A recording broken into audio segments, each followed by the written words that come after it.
So today we're learning about Richard Nixon. We're going to kind of break him into a few different categories. You're going to look at one of those through the gallery walk, more of his domestic policies with a sprinkle there of foreign policy. We're going to hit his involvement with Vietnam during this video, and we're also going to be looking at some of Watergate during this video, and we'll do a deeper dive into Watergate and scandals in general during the live portion. So we're going to kind of bounce around throughout this, but it's all Nixon. So the first question, how did Nixon play a role in the American involvement in Vietnam? And it's important for us to keep in mind how Vietnam has gone. And of course, we already did a deep dive on Vietnam. Now we're going to look at the kind of ending of Vietnam.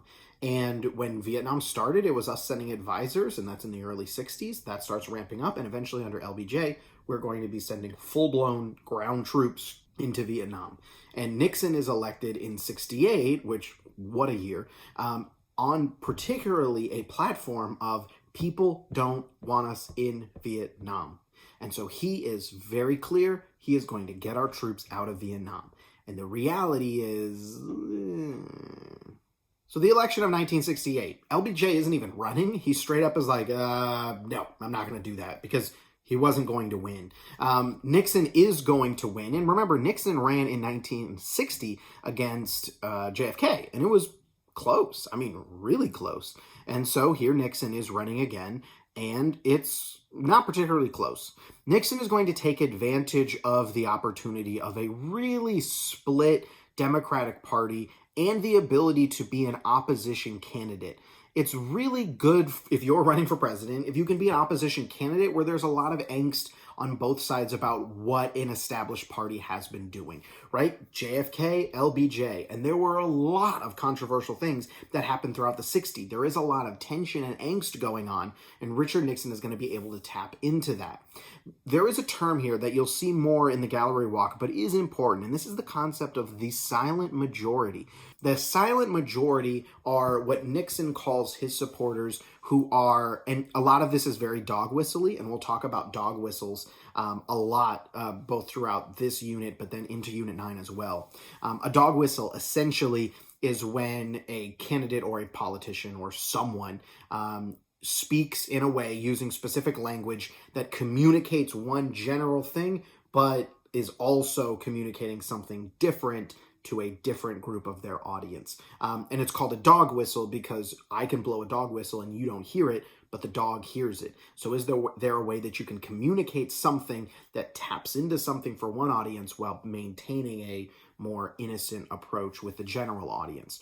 And that's just language. There's things we use all the time that mean a couple different things. And the concept of a silent majority, when Nixon is going to use it, is he's referring to your run-of-the-mill white middle-class family who didn't like what was happening with the civil rights movement, with Democrats extending power, with the rise of angst among teenagers, the counterculture, all of those things. Now, they weren't going to come out and be vocal about it. They weren't doing protests. They were the ones silently sitting at home being like, I don't agree with this, and I'm going to go out and vote against it. You are going to see this support for Nixon. And I'll reference a book that I've read on Nixon. It mentions maybe the silent majority isn't really as big a deal as Nixon and other people were making it out to be. Because you're going to see a very close election in 1960. You're going to see an LBJ election in 64 that is going to be not very close. And that's, of course, one direction, the Democrat direction. But then you have the election in 68 where you're going counter the other way. Not a very close election, but it's swinging to the right. So there's a bunch of people moving in that time, and maybe just saying they were silent and they were always there is a little bit nebulous. I do want to shout out, you can look in the very bottom of that map, George Wallace is going to run for president. Blatantly racist, like hardcore racist. So, yeah. So we'll start by looking at Nixon and Vietnam. Kissinger is going to be the Secretary of State. He's going to help Nixon with a concept called Vietnamization. So Vietnamization is our idea to slowly withdraw U.S. troops and replace them with South Vietnamese soldiers. You guys can fight your war. We'll help aid that transition. We'll pull back American soldiers. You'll put in your soldiers. You'll fight your own war. Now, one of the tough parts that Nixon is going to have is he kind of wants to win Vietnam. Like, think about if he's elected and he's like, all right, I'm gonna withdraw troops, and then boom, he wins and he gets to withdraw troops. That's different than coming in and being like, I have to be the one who retreats from someone else's blunders. So he's looking for this knockout blow. And so what he does secretly is he sends American troops into Cambodia and Laos, and is going to work. So if you look on the map there, you can see Laos and Cambodia, and is going to work to try and hurt those areas to stop the Vietnam War. And you may go, oh, but what is it? I mean, it's close to Vietnam, but who cares? And this may be important for us to remember that Ho Chi Minh Trail that runs down through these countries and then feeds in and supports the Viet Cong down in South Vietnam. So the targeting of that isn't just a random act of violence. It's trying to hit that actual problem, which is, I mean, that's valid, right? Like, that's the reason why the Viet Cong are going to be able to be as successful as they are in South Vietnam, because they're being supported by the North. But of course, these are two different countries, and it's not Vietnam. And this is going to be happening secretly, and we're going to see that come back to bite him. As with a lot of the things we're going to be talking about over the next few weeks, there are movies about it. And so I want to say it's called The Post or something. It came out a couple years ago, and it's about the Pentagon Papers. And essentially what happens is a journalist is going to publish these Pentagon Papers, in which they literally got access to papers from the Department of Defense, right, the Pentagon, that basically showed the reality of the war in Vietnam, where there was pretty blunt assessment of like, yeah, I mean, we're not going to win this. We're not winning, all those things, which this is where we get to that credibility gap. The American people were told over and over and over and over again that we were winning. We were going to win. It was going to be great. Everything's going great. And now there's the reality of the literal government is like, no, we're lying to you. And it also shows how the president is going to be escalating the involvement of, and again, Laos and Cambodia, without congressional approval. And this is where America starts, well, we've already been a little bit distrustful in the government, but we're starting to get even more distrustful. Wait a minute, why can this one person go out and do all these things without Congress knowing? And we'll see where this comes from, but I mean, it comes from the Gulf of Tonkin resolution, right? Where Congress was like, take over, LBJ. And Nixon's kind of continuing that. So you can't heap this all at Nixon's feet when Congress themselves were like, I don't want to be involved in this. So the New York Times publishes this, and the president sues the Times and says that, they aren't allowed to have access to these and they can't publish it. And the Times is not allowed to say anything while it's going through trial and ends up in the Supreme Court. And that's when the Washington Post is going to work to get access to the documents as well, and then publishes them, with the thing being, all right, get mad at the Times if you want, but the Post is going to publish it. Media is going to show when our politicians have gone too far. And then ultimately the Supreme Court is going to agree that the media has the right to publish those documents. So near the end of January 1973, you are going to see an agreement to end the war and restore peace. We say we are going to withdraw our troops, but it does not decide the future of South Vietnam. Remember, the whole point in fighting is North Vietnam wants to unify South Vietnam, take them away from the control of, the colonizers, right? The French and then the Americans who come in to support that, push out that foreign influence, make Vietnam whole, and then, of course, bring in that communism that the North had. So they can't agree to what the future looks like, but they do agree to a ceasefire. And ultimately, we will withdraw our troops, and then South Vietnam falls. And so you'll have something called the Fall of Saigon. There's a very famous photo of Americans being evacuated by helicopter, and we lose. And so this is where we get to some of the legacy of Vietnam. We've talked a lot in this class about how do you remember or retell, the story of history. And there is something about the legacy. And remember, in the fighting of the Vietnam War, it is fought over containment and domino theory. We don't want these dominoes to fall. We want to contain communism and not let it spread. And there has still been a thing that comes about after Vietnam, and we see it less so in the modern day, but it was a historical telling that we didn't lose the war in Vietnam, right? Maybe it was a tie, we backed away.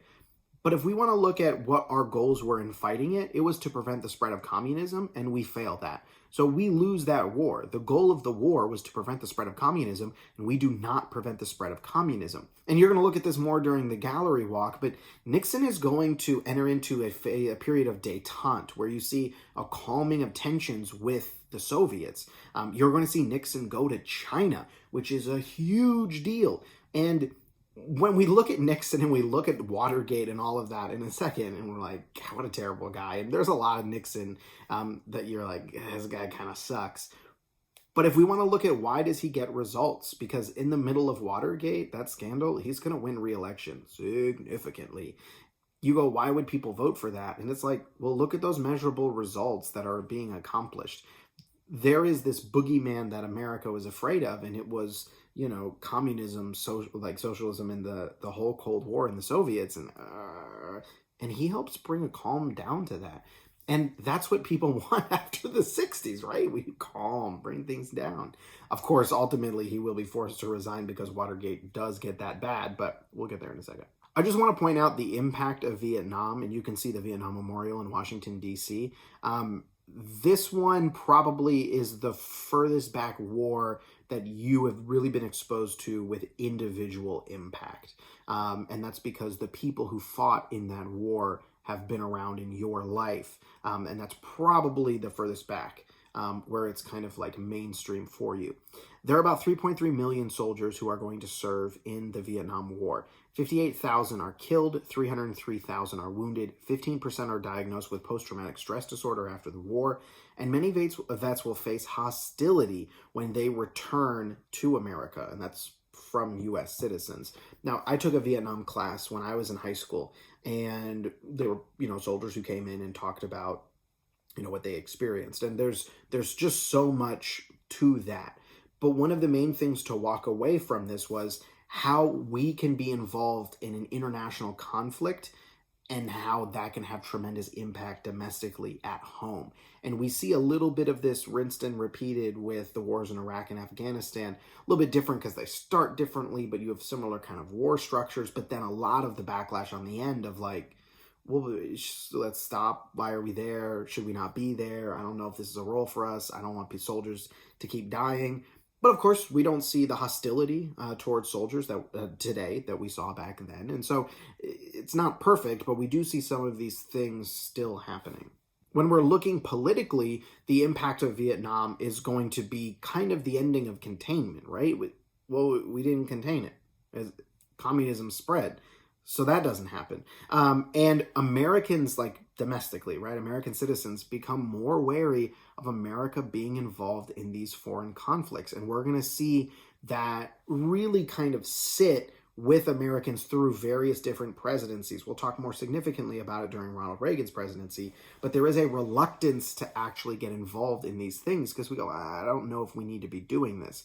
And we want to look back, continuity and change, right? Coming out of World War I, where we get involved in foreign affairs, we go, bring it back. We don't want to do this. And then we get involved in World War II. And then we're like, yes, we're involved in this. And we just step, more and more involved in international relationships and tensions. And now we've hit the point where we're like, maybe we dial that back. And then, of course, we get attacked in the early 2000s and we move out some. And now there's a push for let's bring that back. And so there is some of this ebb and flow, but keep that in mind for continuity and change as we get closer to the exam. There's also going to be something called the War Powers Act, which is going to be where Congress takes back that authority for managing the war effort. And so they limit the president's ability to send in troops without a declaration of war. Because remember, Congress declares war, and they did not declare war for Vietnam. That was something the presidents ended up fighting. And there is going to be the 26th Amendment, where you are going to see the right to vote move to the age of 18 as opposed to 21.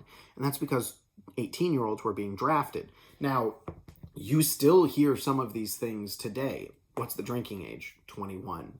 But when can you fight for your country and die? 18, right? What about legalizing marijuana? 21. When can you fight and die for your country? 18. And I've mentioned this first part a lot, but I will hit it again. People start to lose faith in the government. They don't view it as something that's going to be able to have honesty solve their problems. And keep this in mind as we get into, we're going to talk about a couple other presidencies, kind of real quick leading up to Reagan. Reagan's the next big one. That's something that Reagan is going to use to his advantage in coming to power, on a lot of that distrust and fear of the government being an answer. And it's hard to blame people when, yeah, I mean, look at the problems that are happening. That was all from the government, and they lied about it all. I'm like, ugh. There's going to be a $176 billion cost for the war, and that's going to lead to high inflation in 1970, and it is going to weaken the great society that LBJ can push for. And it's also going to play in a bigger factor in the 70s. So in general, the way to think about this is, over time, what you can buy with a dollar decreases. Now, inflation is a thing. It happens all the time, which is why you should not take huge sums of money and stuff it in the walls of your house or put it under your mattress, because you're just losing money at that point. This is why you invest money, to try and not only make more than inflation, but just prevent your money from going down in value. One of the main things that we talk about a lot, and you'll hear this in the news, right? We've been talking about the minimum wage recently, and there's people who talk about the minimum wage, and they're like, well, if you adjusted for inflation, that's what we're talking about. Because I had this conversation with my grandparents, who were both teachers, and they talked about how little money they made teaching, and then they look at the money my wife and I make, and they're like, oh my gosh, that's so much more. And I'm like, yeah, true, right? Like, yes, I make more physical money than you did then. But like, if they went to McDonald's, a cheeseburger is like 25 cents, a dime, maybe, whatever, right? Whereas I can't get that now. That's how inflation works over time. What happens is, when you're going to see, what was really bad is when inflation happens very quickly, because then you don't have a chance for your money to actually gain anything. You can't be smart about that because it just happens quickly. And that's one of the problems that you're going to see in the 70s. All right, Watergate. The reason why every scandal has gate at the end of it. So the question, to what extent did the Watergate overshadow successes of Nixon's presidency? A lot. And I want to say, before we get into all of this, this is also something where, when we look back on history, it can be different than how people in the moment looked back on history, or how one event in someone's presidency, let's say, can overshadow lots of other things that they accomplished. Now, generally, over time, it allows us to be a little bit more dispassionate and see some of the successes and whatnot, but that is one of the realities behind presidents. It's one of the reasons why there are people who talk about, very modern presidents, let's say Bush and onward, and there's a question of like, well, where do they rank in the presidencies and all, and it takes time for this all to develop. We have to see where things go. But we're decently enough removed to see the power of Watergate and its impact on Nixon's legacy. I will preface this with, this is all gonna sound not dramatic, but it's a big deal, right? So it's not a sexy scandal. All right, so let's set the stage here, set some context. There's prepping for the re-election of Richard Nixon. He has a committee to re-elect the president, which is the Committee to Re-elect the President, which goes by the acronym of CREEP. Not a great acronym, but okay, set it on aside. And essentially, the problem of Watergate is going to be around the actions taken by this committee to re-elect the president in trying to re-elect the president and being kind of shady about it. The real struggle that's going to hurt Nixon is Nixon's own involvement in this, because this committee to re-elect the president is not a part of the American government. The question is going to be, does the actions of CREEP end up infiltrating Nixon, or does Nixon have a say in what this committee does? That's really the whole gist of the Watergate scandal. Can we take these things that happen and then tie it to Nixon? So one of Nixon's concerns is, I guess his problems, is he's kind of a paranoid guy, and he's like, oh my God, I don't feel good about re-election. And there's all sorts of skullduggery type things that happen in elections, and you usually see them more on like a local scale as opposed to a federal scale, but just little things where, I'll bring this up because I'm still salty about it. The Marlins lost a game the other day. Feel free to look this up, against the Mets, where at the very end of the game, one of the players leaned into the strike zone and got hit by the pitch, and the umpire was an idiot and didn't follow the rules and said it hit him, and even though it was a strike, it didn't matter, and they won the game, okay? Not still mad about it. That would be something called gamesmanship, right? Like, the player, he leaned into it. Did that. Something where you're not supposed to do it. Is it against the rules? I mean, yeah, the rules should stop it, but something called gamesmanship. You'll see a fair number of those things happen in just about all elections. And that's something that Nixon had used a lot of throughout his stuff. And so this is what CREEP is going to try and do. And so they are going to break in to the Democratic National Committee headquarters, which was in a Watergate complex. And they were going to tap or bug the phone lines of the Democratic National Committee. And the burglars go in, and I'll tell you more details when we get to the live, because got to shout out a guy, but we'll get there. And someone, the security guard notices, they get arrested. So these burglars are arrested for this. And basically Watergate scandal is taking that burglary and connecting it to Nixon. That's the whole thing. When this happens, it's like, people don't really care, because it's kind of like, oh, burglars. I guess that's a weird thing, but okay, all right, move on. But there are these two writers at the Washington Post, Bob Woodward and Carl Bernstein. Now, you may have seen Bob Woodward's name recently because he writes books about the presidents. And his most recent book, Rage, you may have heard towards the end of 2020, that was the one that had the tapes where Trump was talking back in April about how he was downplaying the coronavirus and how big a deal it was, but he didn't want it to seem like a big deal and all those things. That's this guy, the Watergate guy. So they start breaking this story and following it. And essentially what they do is they just do little story by little story by little story by little story. And this takes place over a period of time. It's not what we think now with like this huge thing and everyone's looking at it for a little bit and then, oh, he resigned. It takes a very long time, and they're slowly getting information, and it's this drip, drip, drip of information where they're trying to tie this in. They have a secret source inside the White House. This person is on what's called deep background. And so deep background is where, like, you can generally see stuff where the source is, they go anonymous sources, right? So that's on background. Deep background is, I'm not even going to acknowledge you or that you're close to it or anything. And again, I'll have more information about this during the live. As you can see in the bottom, a lot of this stuff doesn't really break until you get to after Nixon's reelected, and he wins pretty convincingly, and he probably didn't need to worry about this reelection at all. And it's one of those ironies of you were perfectly fine if you hadn't have done anything, but you did something, and then that screwed up your opportunity when you would have been fine in the first place. So it's during these trials for these 7 men where you're going to start to see information that can be traced to the White House. And this gets all very into lots of different people and whatnot, and we'll hit some videos and stuff during live. But essentially, the head of CREEP is paid directly from a White House fund. And again, all we're doing is trying to track this back to the White House. A member of CREEP says that the White House had attempted to cover up their involvement. And this is really the thing that sinks Nixon. It's not so much the crime, it's the cover-up. And you might have heard a fair bit around this back during Trump's first impeachment and the Mueller report and things like that about what is the thing. Is it actually the crime committing, or is it the cover-up that's a bigger deal? And we'll talk more in the live about some connections between Trump's situations and Nixon's in this. But we'll wait. A special prosecutor is chosen to investigate this. Nixon this entire time is like, nah, I never did any of this. Nope, not involved. I have no idea about any of this whatsoever. And then it's revealed that Nixon is actually taping all the conversations that happen in the Oval Office. So there's just a tape recorder going, and all these conversations are recorded. We'll listen to some of those. They're revealing. So the special prosecutor is like, oh, well, let's listen to those tapes and see if you talked about this or set it up or whatever. And Nixon says, no, I will not give you those tapes. He claims executive privilege. There's privileged information on that. It's something for the president. You can't hear it.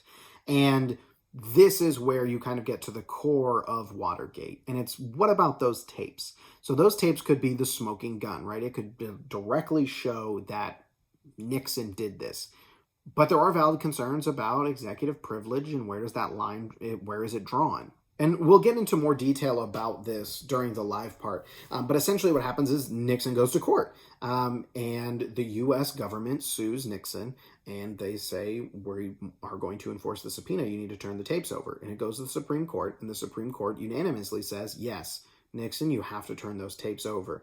And this is something where we saw it come up again during the Trump administration, and it's the question of, should members of the executive branch, do they have to respond to subpoenas by Congress? And I want to be really clear, the core feature of American democracy is around our balance of powers and separation of powers, is the ability for the different branches of government to hold accountable different people throughout the different branches of government. That's the fundamental point of separation of powers.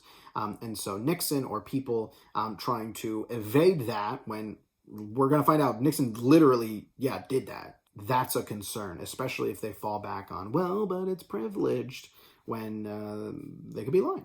Now, when Nixon goes to turn the tapes over, there is a crucial 16 minutes that are missing. And we'll talk about the drama surrounding all that. But even within the parts that aren't, that are actually not covered up or missing, there is going to be evidence that shows Nixon tried to stop an investigation by the government into the burglars and the connection. And that's trying to cover up a crime. So the way the process worked, May in 73, the committee initiates a formal impeachment inquiry. In July, the committee approves 3 articles of impeachment. Before the House actually votes on it, which would then impeach you, as I'm sure we all know from the past few years. So as those minutes were erased, then a few days later, Nixon announces his resignation. Essentially, the way it works is Nixon is never formally impeached because he resigns before this happens. But essentially what happened is the Republicans in Congress, especially senators, went in and were like, all right, dude, we're not going to be able to stop this. This looks bad for you. We're going to have to impeach you. And it doesn't look good for you. And so they kind of forced him to resign so they didn't have to go through that. And then compare that with any other impeachments that have happened since then presidentially. And you don't see that happening. You see the political parties staunchly align themselves with wherever they want to be, and then are like, I don't care about anything else. This is where we're going to stand. So there's some differences there between Watergate and after Watergate. So again, we're going to look in a little bit more detail about some of those players and the machinations behind Watergate. But when we're looking at Nixon, it's impossible to argue that Watergate does not taint his legacy. There's another movie, Frost Nixon, that it's worth a watch. And it's basically about how Nixon does a series of interviews after he's obviously not president anymore, in which he essentially is like, yeah, I kind of did it.